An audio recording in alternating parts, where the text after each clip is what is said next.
നടിച്ചു കാട്ടാതിക്കടാ. ഗംഗ ഇപ്പൊ എങ്ങോട്ടാ? ഞാൻ അല്ലിക്ക് ആഭരണങ്ങൾ മേടിക്കാൻ ഗംഗ ഇപ്പൊ പോണ്ട.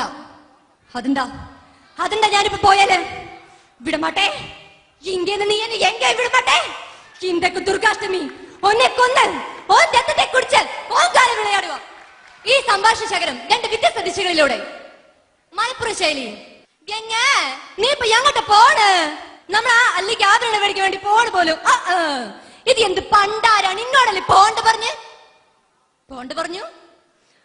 പറഞ്ഞു എത്രക്ക് താരുണ്ട് എന്റെ മോന്തക്കിട്ട് നോക്കിക്കൊണ്ട് പോണ്ട പറയുന്നു.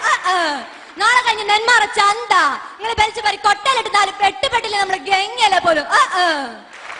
ഇനി നമ്മുടെ തൃശ്ശൂർ ശൈലിയിലായാലോ? ഗംഗ ഞങ്ങളുടെ കാലത്ത് തന്നെ ഞാൻ അല്ലിക്ക് ആഭരണങ്ങൾ മേടിക്കാനായിട്ട് നിങ്ങൾ പറഞ്ഞിട്ടുണ്ടായിരുന്നല്ലേ പോകുന്നിടത്ത് ചോറാണ് വർത്താനം പറയണേ തേങ്ങ ഉണ്ടാക്കാനായിട്ട്.